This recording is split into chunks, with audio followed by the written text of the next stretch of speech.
دین vibes, دین کی آواز۔ ہم اللہ تعالیٰ کے مقبول بندوں میں شامل ہو جائیں۔ ان کو چاہیے کہ رات کے آخری پہر میں چند رکعت نفل اللہ کے حضور ضرور پڑھا کرے۔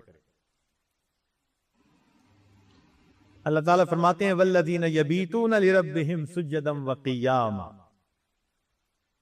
حدیث پاک میں آتا ہے افضل الصلاۃ بعد المکتوبۃ قیام اللیل، کہ 5 فرض نمازوں کے بعد سب سے افضل نماز تہجد کی نماز ہے۔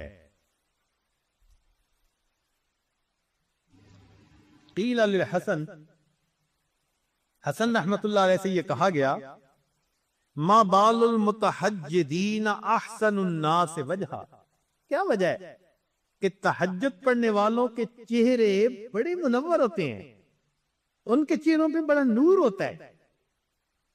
قال، انہوں نے جواب دیا لأنہم خلو بالرحمن فألبسہم نور من نورہ، اس لیے کہ وہ اللہ کے ساتھ تنہائی میں عبادت میں وقت گزارتے ہیں، اللہ اپنے نور کو ان کے چہروں پر پالش کر دیتے۔ ایک بزرگ فرمایا کرتے تھے کہ حضرت، ان کے پاس ایک بندہ آیا، اس نے کہا کہ حضرت مجھے رات تہجد کی توفیق نصیب نہیں ہوتی، کوئی عمل بتا دے۔ انہوں نے آسان سا جواب دے دیا، فرمانے لگے اے دوست، تو اپنے دن کے اعمال کو سنوار لے، اللہ تعالیٰ تجھے رات کے اعمال کی توفیق عطا فرما دے۔ ہم دن میں جو نافرمانیاں کرتے ہیں نا، ان کی وجہ سے رات کی عبادت سے محروم کر دیا جاتا ہے۔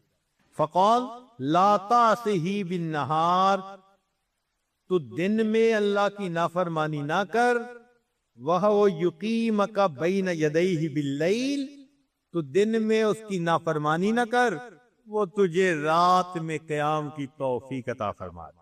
یروی عن سفیان ثوری،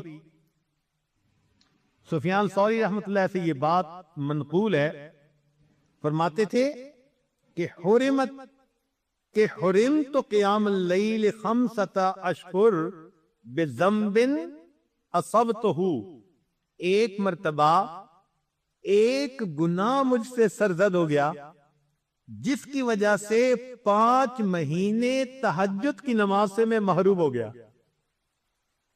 اور پتہ ہے وہ گناہ کون سا تھا؟ فرماتے ہیں گناہ یہ تھا کہ ایک نوجوان دعا مانگتے ہوئے رو رہا تھا، اور میں نے اس کی طرف دیکھ کر گمان کیا کہ یہ ریاکاری کر رہا ہے۔ میں نے اپنے دل میں اتنا سوچا ریاکاری کر رہا ہے۔ اس بدگمانی کے گناہ کی وجہ سے اللہ نے 5 مہینے تہجد سے مجھے محروم کر دیا۔ اور ہم کتنی بدگمانیاں کرتے ہیں لوگوں کے بارے میں بھائی، ہر کسی سے بدگمان الا ماشاء اللہ، پھر کہتے ہیں جی تہجد نہیں ملتی۔ اور پھر بعض دوست تو ایسے ہیں جو بڑے مطمئن ہوتے ہیں، اور جی ہم سارا دن مدرسے میں قرآن پڑھاتے ہیں، حدیث پڑھاتے ہیں، رات تہجد نہ پڑھی تو کیا ہوا، ثواب تو مل ہی جاتا ہے۔ تو بھئی صحابہ کرام سارا دن سبزیاں بیچتے تھے، جو وہ رات کو تہجد کا اتنا اہتمام کرتے تھے، وہ کیا کرتے تھے؟ وہ بھی تو سارا دن دین کے کام میں لگے رہتے تھے نا، فرسان بالنہار ہوتے تھے، اور پھر اللہ ان کو رہبان باللیل بنا دیا کرتے۔ رات گھوڑے کی پیٹھ پہ ہوتے تھے صبح میں، اور رات مسلح کی پیٹھ پر ہوا کرتے تھے۔ تو یہ تو نفس ہمیں مطمئن کر دیتا ہے نا کہ کوئی بات نہیں اگر تہجد کی توفیق نہیں ملتی۔ اچھا ایک بات ذرا توجہ سے سنیں کہ ایک تو ہے ہمارا سوچنا ہم تہجد پہ نہیں اٹھتے، اور ایک سوچ کا انداز اور بھی ہے، وہ کیا؟ حدیث پاک میں آتا ہے اللہ تعالیٰ رات کو فرشتوں کی 3 جماعتیں بنا دیتے ہیں۔ فرشتوں کی کتنی جماعتیں؟ 3 جماعتیں بنا دیتے ہیں۔ ایک جماعت کو کہتے ہیں کہ دیکھو فلاں فلاں میرے مقبول بندے ہیں، تم جاؤ اور ان کو پر مار کے جگا دو. یہ تہجد میں اٹھنے کا وقت ہے، یہ اٹھیں گے مجھ سے مانگیں گے، میں پروردگار ان کی جھولیوں کو بھر دوں گا. چنانچہ یہ لوگ سوئے ہوئے ہوتے ہیں، نہ گھڑی کا الارم نہ کوئی اور، اچانک ان کی آنکھ کھل جاتی ہے.